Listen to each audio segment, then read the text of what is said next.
Thank you ma'am. Thank you so much. Yes, Shrimati Nara Bhuvaneshwari అమ్మని ఇప్పుడు మాట్లాడవలసిందిగా కోరుతున్నాం. అందరికీ నా హృదయపూర్వక నమస్కారాలు. నందమూరి తారక రామ్ అతని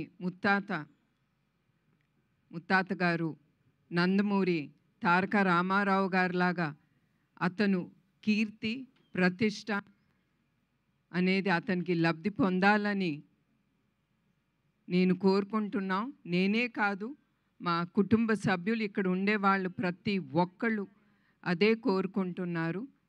నాకు చాలా సంతోషంగా ఉంది.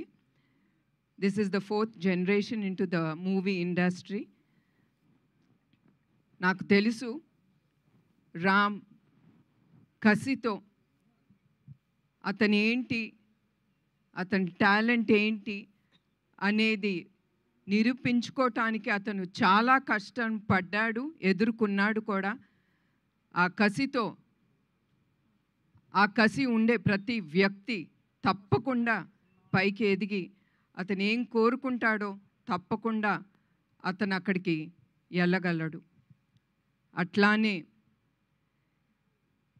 New talent roar production number 1 Geetha గారికి నా కృతజ్ఞతలు. And I wish her all the best. అది ఆవిడ ఫస్ట్ ప్రొడక్షన్. అండ్ డైరెక్టర్ ఈ సినిమాకి వైవిఎస్ చౌదరి గారికి నా గుడ్ విషెస్. అండ్ చౌదరి గారు ఆయన ఫ్యామిలీ ఎప్పుడు నందమూరి ఫ్యామిలీకి సపోర్టివ్గా ప్రతి దాంట్లో వాళ్ళు ముందుంటున్నారు. దానికి కూడా మా కృతజ్ఞతలు మా కుటుంబ సభ్యులు నుంచి. సో మరొక్కసారి రామ్కి I wish him all the best.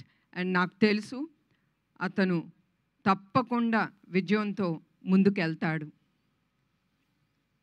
మరొకసారి ఇక్కడికి వచ్చిన అందరికీ, మీడియా వాళ్ళకి, అదే కాకుండా చౌదరి గారి టీమ్కి I wish them all the best. Because నేను నమ్మేది టీమ్.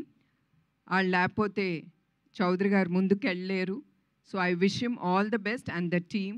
అండ్ గీతా గారికి కూడా నా హృదయపూర్వక నమస్కారం అండి అందరికీ.